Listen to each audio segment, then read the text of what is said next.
afternoon, everyone. Good afternoon. Thank you.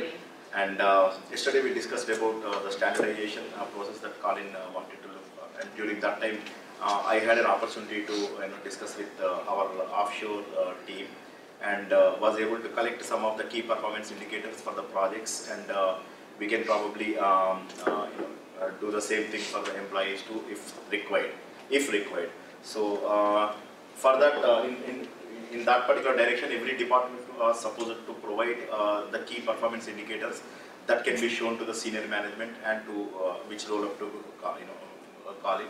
So we have created some of the things that are suitable for our organization.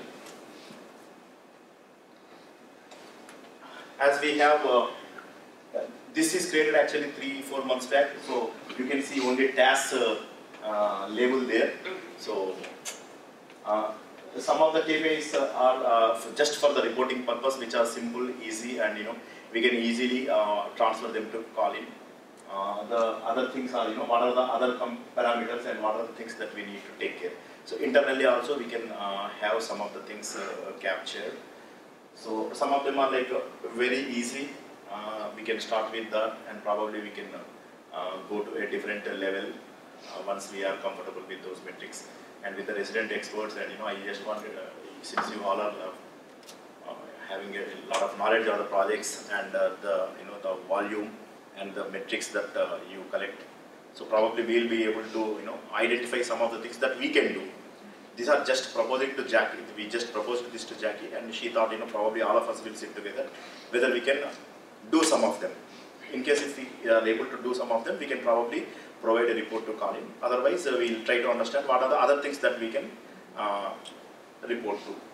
And of course, there are some internal things that we can probably take care of. Before starting this, actually, I used to capture the metrics. Though after the globalization, I lost track on that. I just show those metrics, then probably we can. This was something we created very long back, and what we tried to do was like identify all the projects for each and every tab. We have SaaS, domestic, online, international, bill rates, finance, car. So up to this, we have all the projects metrics that are collected on a daily basis. This is also an input to our status reporting. When Dan Nagel was there, he used to provide status report from this particular report. So we used to collect what is the start date, and if there is any requested target, targeted date already we have. Do we have any requested end date? So any hard date, something like that. So what is the actual end date? Then we have like multiple metrics that are collected automatically. And as you can see, who is the owner of that, and who requested from onshore, and what phase it is currently in. So these are the things that I was collecting when I joined, because I thought I needed to have a centralized database for collection of all the metrics. So and finally you can see there is this is for me to update. So I will update, and finally our center level metrics, TII level metrics. These are the summary metrics.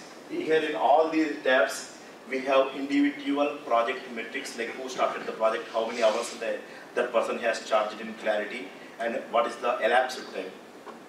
Elapsed time is how many days we took the project to complete. So elapsed time and all those things, we were taking care of that. So once we collect all those metrics, we post them. We automatically they get onto this. What are the onshore estimates, and what is our offshore baseline? For example, we receive say 500 hours to be done, but after doing that, we understand that it may be 600 hours.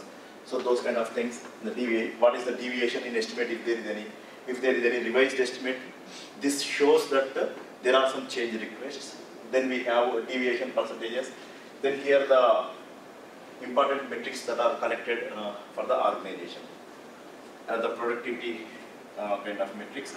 So what is the total unproductive time that we have? Okay, so how many people are unproductive, how many hours are not charged to the projects, so those kind of metrics. So then we have center level metrics. This is again one more level up, higher than that. What is January 14, what is February 14, something like that. So after I created, somewhere I was doing that, and we lost after July last year. So then we had a lot of globalization efforts and other things. So based on whatever I understand, things that can easily be captured without changing the current methodology, without changing anything currently what we are doing, I thought there are some KPIs that probably we will be able to collect. So all of them are easily, direct. We can understand that. Project whether completion as scheduled or not. One of the simple KPI. So project timelines to be met as per the schedules. So per project or per release, it can be tackled daily, weekly, as and when we require. So what is the measure that we do? Number of misses on schedule. So this actually, when I was looking at Jackie's data, she said like 15 misses per month. But I wanted Rehan to confirm from Jackie whether how many misses we can have.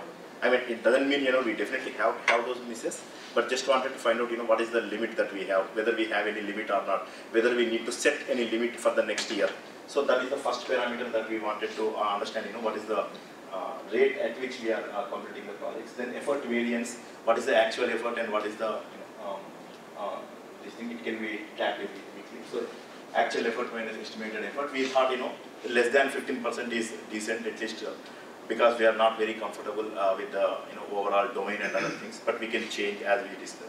None of them are difficult to track, they are like very easy, we have like clarity, and we also ask people to charge the actual hours. So once we start tracking these hours, people will start charging the actual hours, 40 hours or 60 hours, people working 60 hours are charging 40 hours, people are working 20 hours are also charging 40 hours. So that we can probably avoid in some cases.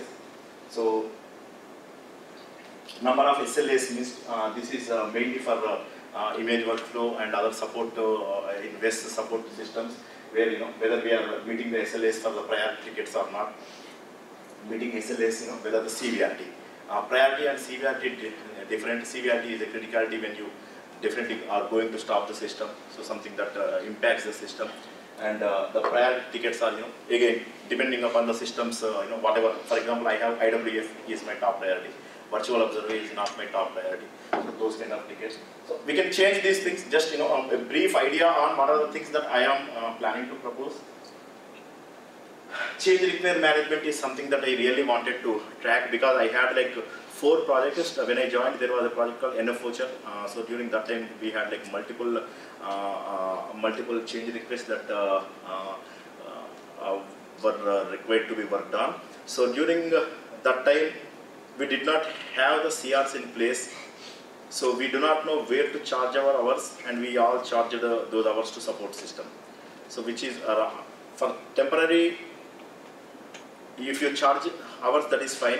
But on a continuous basis, you do not have 4 change requests, but you continue to charge them onto the production because you have to maintain your development hours, then that was probably not right. So then, we requested Venkat to raise multiple CRs, and that issue was resolved. After that, there were 3 such examples that I had where the change requirement management was not properly followed.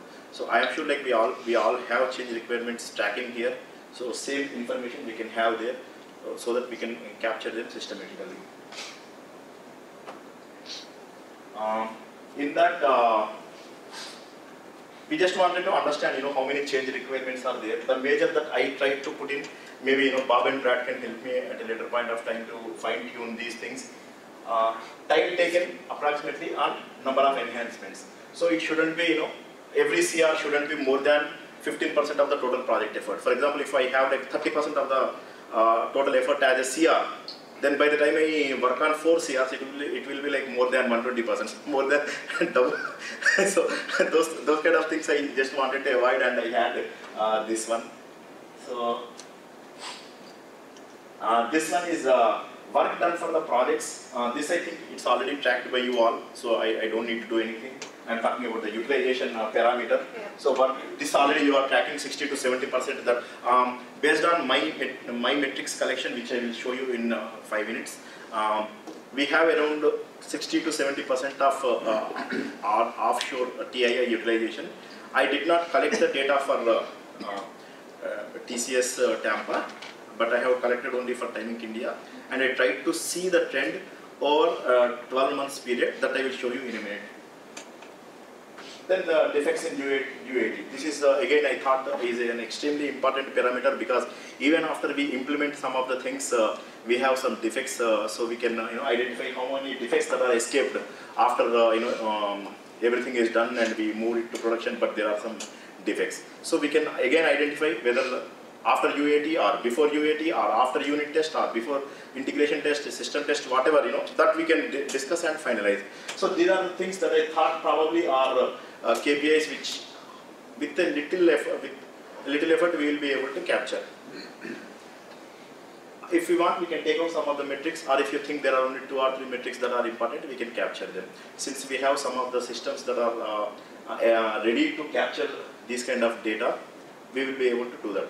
The little diligence we will be able to capture. So I'll stop here. Please let me know any questions, all inputs, and as I said, we will definitely discuss on fine tuning all this, and of course setting the right SLAs.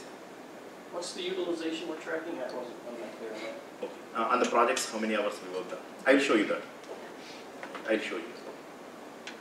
Like there is some non-productive hours which was there in my earlier sheet, right? So like for example, you are waiting to be assigned or training, those kind, and sick days, holidays, personal days, and wife is sick, grandmother is dead, so those kind of things. No one told me. Hey. So now if somebody sends you a mail saying that my grandmother is sick and dead, so then you can understand. So, Sick and dead. So I'll take inputs. So I'm thinking that, Which is useful, which is not. I'm still on number first line, talking pretty fast. Oh, I'm sorry. I'm thinking the misses should be like expressed in the percentage terms, because Okay. if I've only got 20 projects in a month, then I don't want 75% of them to be. Correct. Sure. And I think that's probably the jobs, right? Isn't that the jobs? That data center deliverable, 15 jobs a year. I think that's where that came from. Okay. Right? Yeah, number of misses on schedules. I think that's that, that data center. As I said, there I are look final. at I just. projects as a development effort. Yeah, but I think as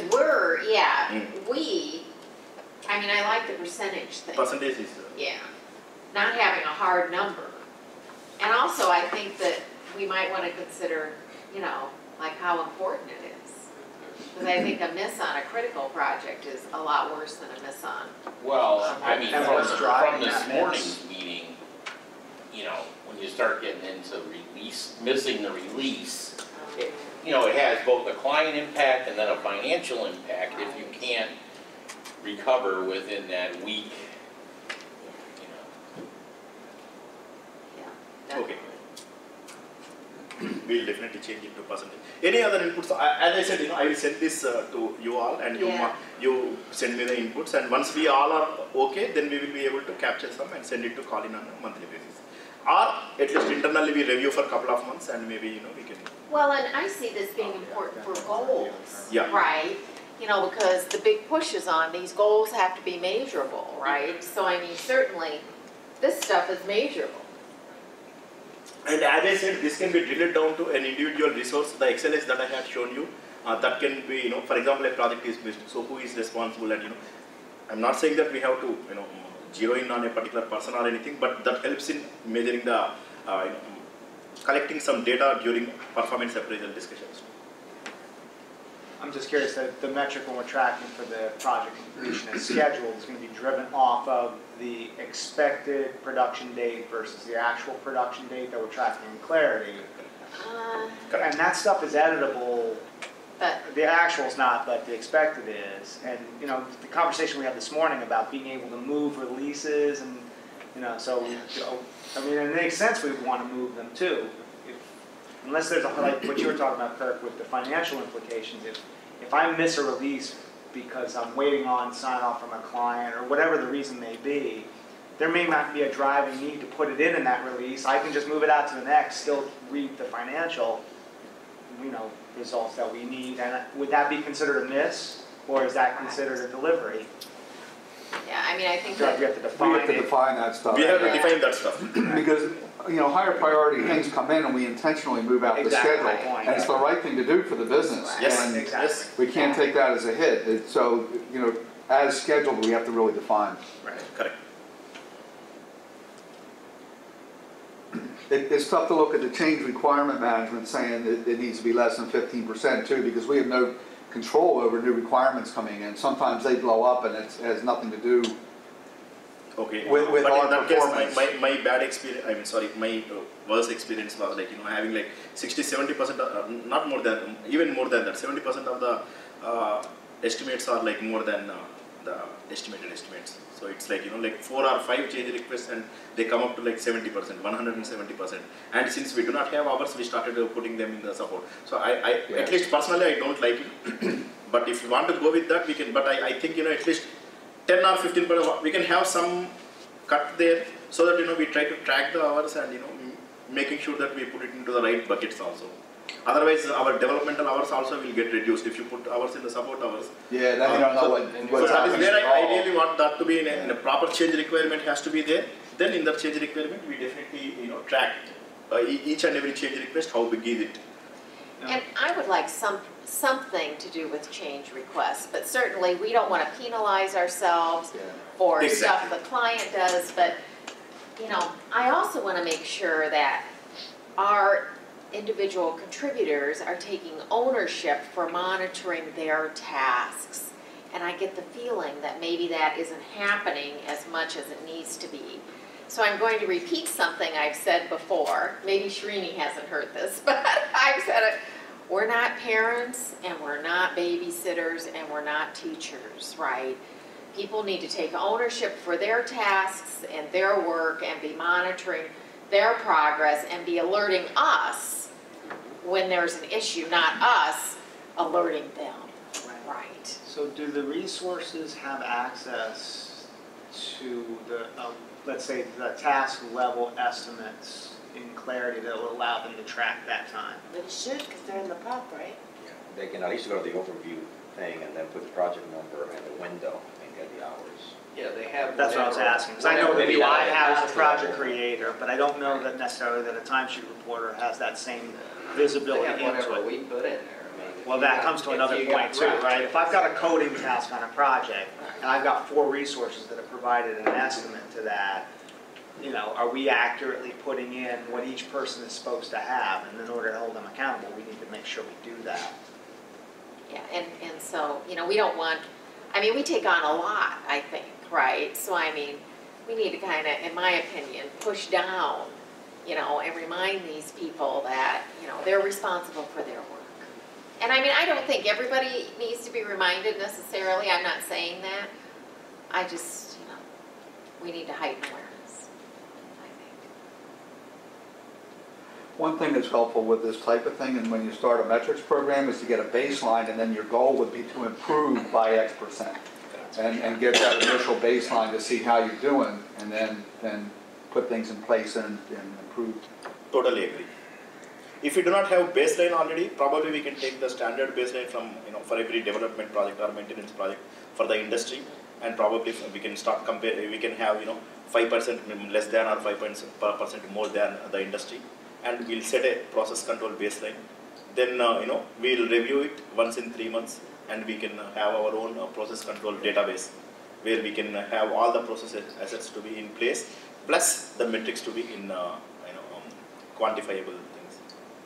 For example, the first sheet is things that we want to cover. You can let me know if we do not want to report any of those things. Well, I think we need to have some discussions. Yeah, right? correct. So. I'll send it to you and please. Right.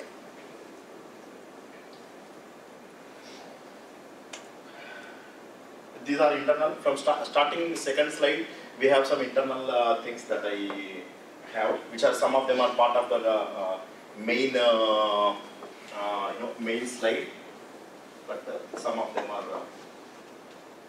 I guess I like the documentation thing, but it needs to have a qualitative aspect to it because, you know, you could have 100% compliance, but if the document is meaningless, And if it is not used by it, or if the document is created wrong and it is used by somebody who is not supposed to use it. So yes, the quality is extremely important. These are for internal tracking only. If we want, we can do, otherwise we can. From the discussion the other day about doing like work breakdown structures and stuff, we were talking about it in our team, and it's important that we estimate based on the things we need to do, and documentation should be something that we do as part of our estimate and part of our behaviors. Correct. And so if you don't ask people to document it, they won't really do it. Correct. And so they say, well, it's going to take me this long to deliver, and they think code test. And then there's other things we've got to do, and then we kill our estimates because we didn't really estimate for some of that stuff. Exactly. And even if you, I mean, to continue whatever you said, even if we provide these estimates to our customers, and not only internal, but I'm talking about so Nat Geo or Smithsonian, anything. There also we can include the documentation estimates also and send it to them. Maybe a few hours, but that helps them in future. Probably somebody wants to dig something more, because now software happen to be an engineering discipline, so we definitely have to be more disciplined in creating the documentation too. So I go with you that estimates should include the documentation overhead also. Correct. That is correct. As I said, like you all know, the situation here. You will be able to better support me with your ideas. So these are purely internal, and we can whatever we. Some of them are already in the first slide. So where's the PIR measurement, Bob? Yeah, where is that?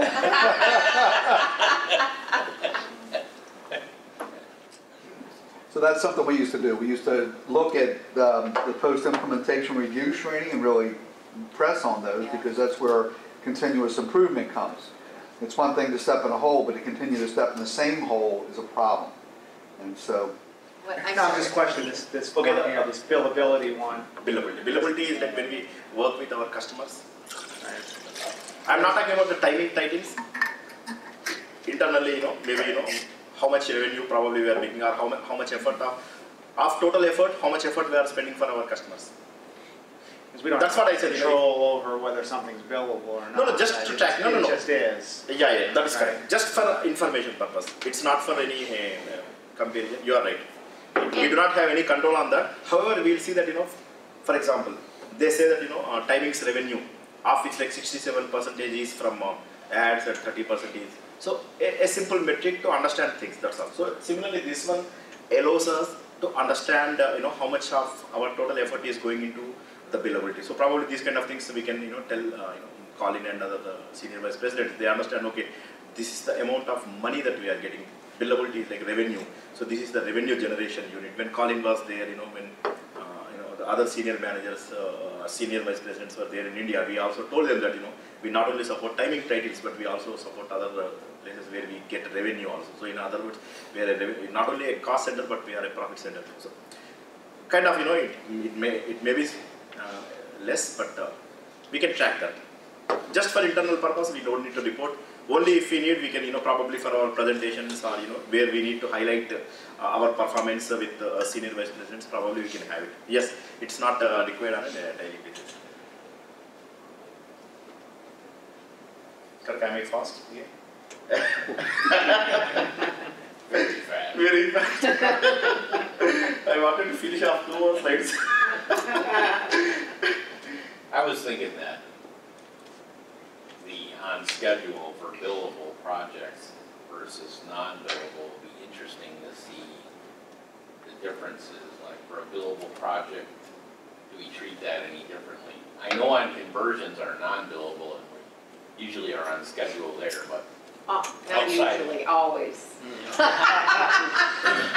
outside of that nuance, I wonder how billable versus non-billable looks from a on schedule. And I would think our Pride 1, Pride 2, Pride 3 kind of projects too. Yeah. Because it's billable projects that might not trump some of the Pride 1 things, but I think the Pride 1 things we really do focus on delivery. Well, usually we're low on revenue, so you get the question, are all the billable projects being worked on? Right in the right order, yeah. For any MIS, probably we can have some of the things, whether we need, since there are some agile projects where we have a daily status report, and if we need a weekly status report. I just wanted to talk about this little bit. I'm sorry, 4:30 or 5? Oh, you're good. You're fine. 5. Oh, okay. Okay. This is about the status report that I was talking about, which is input to the dashboard that Colin has, where the cost and schedule performance CPI and SPI will automatically be modified based on the parameters that we provide. So in that way, the dashboard will be a true effect on our portfolio information control system, where we understand how much of budget is left, how many hours are left, and the status automatically changes from red to yellow to green, something like that. So if we can have a status report, similar kind weekly status report I am talking about, in that way it will be a useful input to the dashboard. Well, I mean, so the daily, I think that's a problem. That's for agile projects. Pardon me? Agile projects following the agile methodology. Well, I mean, I know, but when you start reporting on the investment and budget and all that, we're not in a good habit of recording the hours and all that kind of stuff. The reporting tends to be on a weekly basis. Right. Some metrics that if we want it, good to have kind of metrics. Skill, strength of the team, number of trainings attended, number of trainings conducted, right? Just skill metrics to update, whether the training is effective or not, how many documents are prepared out of it, how many reverse KT or understanding documents are created on those kind of things. If we can do anything like So technology. Brad's got that. Brad, you have that in clarity. I was just going to mention, we did a capture of the skills matrix some time ago where we had everybody do a self-appraisal, and then the project leader did the appraisal, and we matched it up and we came to a consensus. But we haven't come back around to it. But the idea was that you could go and look. If you had a question, you need a subject matter expert, you could go research either business or technology and be able to determine who I could ask. So we could consider leveraging that again. Okay. And enhancing it, because it requires obviously a Clarity license because it's built out of Clarity. So all the TII resources are there too. We could put them in as well. I'm not admin though on the Clarity. I don't know how to view the reports and other things. If somebody can help me with that, Bring it tomorrow. I'll gladly show you. during our meeting if you could Yeah, help me. absolutely. Probably I'll try to find out if there is anything already that we are collecting. I don't want any duplication of effort or any other Excel or any other effort, because process should not be kind of a hurdle for us. It should support us with the process, support us with the delivery. It should lead to the delivery excellence. But these are some of the consolidated metrics I have collected. I joined this organization in December 2013, and in 1 year, how things have been also kind of from the offshore.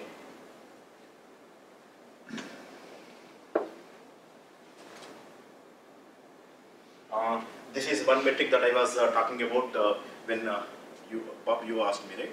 Someone asked me actually. I said I will respond to you. So based on every project that we have the total billability on